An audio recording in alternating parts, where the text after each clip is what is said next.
ایک جگہ پہ بٹ رہا تھا کچھ سامان راشن کا، تو میں وہاں سے گاڑی میں گزرا تو میں نے ان لوگوں کو دیکھا کہ وہ لڑ رہے تھے، تو میں نے ایک کو سائیڈ پہ کر کے پوچھا کہ ویسے آپ یہ راشن کتنے دن کھا لیں گے، آپ کا کیا خیال ہے، ویسے کتنے کو دن، 15 دن 18 دن چلے زور لگا لیں 1 مہینہ، تو جب ساری زندگی محنت سے کما کے کھانا ہے تو یہ رسوائی آپ نے کیوں کٹھی کر لی؟ یہ سنو، یہ سیاستہ میں حدیث ہے۔ ایک نوجوان نے آ کے عرض کیا تھا یا رسول اللہ کچھ دیجئے، تو نبی کریم نے فرمایا تیرے پاس کچھ نہیں؟ اس نے کہا یا رسول اللہ میرے گھر میں 1 کمبل اور 1 پیالہ ہے۔ اتنی بڑی تعداد میں آپ لوگ یہاں موجود ہیں، میں اگر پوچھوں نا آپ سے کہ کوئی اتنا غریب ہے جس کے گھر میں 1 ہی کمبل اور 1 ہی پیالہ ہو تو نہیں ملے گا اس مجمع میں، صرف 1 پیالہ اور 1 کمبل۔ یہ دیکھیں یہ اس کی راس ہے، انویسٹمنٹ ہے۔ حضور نے فرمایا لے کے آ، وہ لے کے آئے۔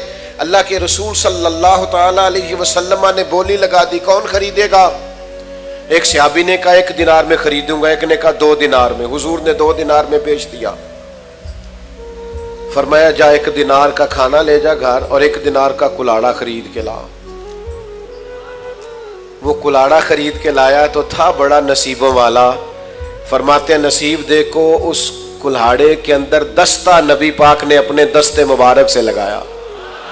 فرمایا جا جا کے جنگل سے لکڑیاں کاٹ، کھا بھی اور کھلا بھی، پہن بھی اور پہنا بھی، اور 15 دن مجھے اس طرح نظر نہ آنا، یعنی فرض نماز کے علاوہ ملاقات نہ کرنا، محنت کر، نکل میدان میں، اٹھ باندھ کمر کیوں ڈرتا ہے، پھر دیکھ خدا کیا کرتا ہے۔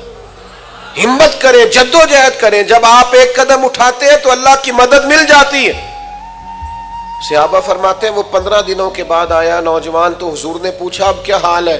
کہنے لگا یا رسول اللہ پہلے 1 پیالہ تھا اب سارے گھر کے برتن بن گئے۔ حضور پہلے 1 بستر تھا اب سارے گھر کے بستر بن گئے۔ تو نبی پاک نے محنت کی طرف لگایا۔